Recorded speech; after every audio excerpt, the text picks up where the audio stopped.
Hello everyone, it is Mark Berman from TVMI. It is Wednesday, July 9th, and I would like to welcome you back to our daily videocast. I am coming to you from the Beverly Hilton Hotel in Los Angeles from the summer 2014 press tour.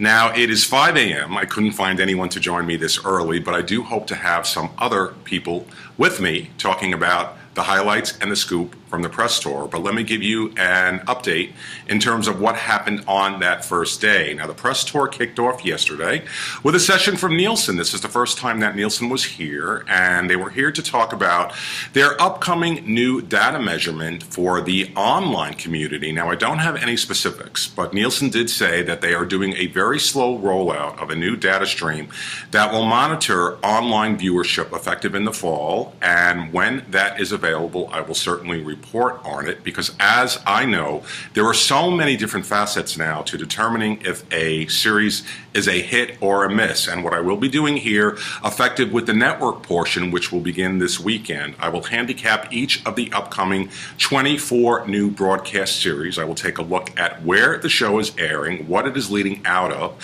what it is leading into, what the buzz factor is, if there is any buzz factor, what the critics are saying, the social media presence, if there is one now or there could be one in the future, and I will take a look at the time period in terms of how it was doing recently, what it did last year, and beyond that. I also realize that the success or non-success of a series also is largely dependent on the DVR usage, and I will handicap that as well. So keep that in mind. That will begin this weekend, where I will handicap the new shows based on even odds to 10-1. Stay tuned. Now, yesterday was the first day of the cable portion of the summer tour. There will be 4 days of cable. The networks here representing cable were Ovation. There was a TVGN lunch. Then we had sessions with Al Jazeera and National Geographic, and there was a gathering yesterday at a nearby mansion hosted by the Hallmark Channel, which is the home of many classic TV stars finding employment.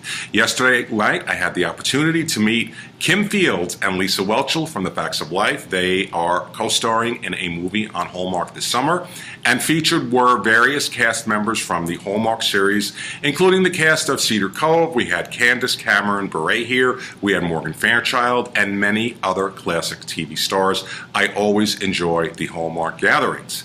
Now, coming up today, we will have sessions from Discovery, WGN America, and BBC, and I will give you any highlights tomorrow morning.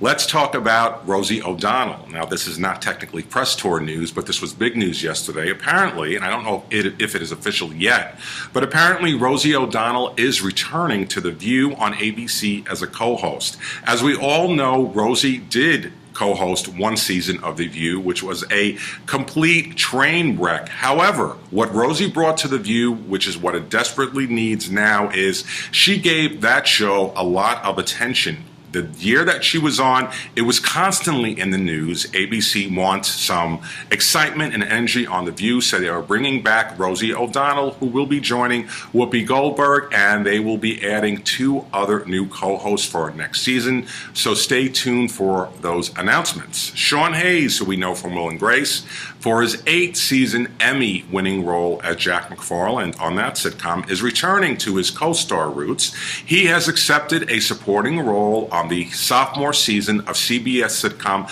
The Millers. For Sean Hayes, this is a smart move, because when he headlined his own comedy this season called Sean Saves the World, it didn't save NBC, and he is probably better off in smaller doses in a supporting capacity. Coming up on the air tonight is the debut of the highly touted CBS scripted drama Extant with Oscar winner Halle Berry. It comes from Steven Spielberg. My colleague Douglas Pucci did a review of Extant. He gave it a grade of a B, which is not the best, it is not the worst, it is acceptable. I personally did not like it at all. I would not have given it a B. I would have gone much lower than that. But my prediction is people will be checking out Extant in droves tonight. Unfortunately, Under the Dome on CBS, which did win its Monday 10 o'clock hour, has lost a lot of steam this season. Today in TV history, on this day in 1975, was the launch of a 4-week summer variety series called Gladys Knight and the Pips. And on this day in 1993, it wasn't the official series finale, but the final episode of A Different World aired on NBC in 1993. This was a spinoff, of course, of The Cosby Show. And it concluded that May, but there were a number of leftover episodes, and NBC burned it off in the summer. Unbelievably, that was 21 years ago today. I want to thank you for joining me. I am Mark Berman. I am at the Summer Press Tour, and I will see you back tomorrow. Have a very nice day.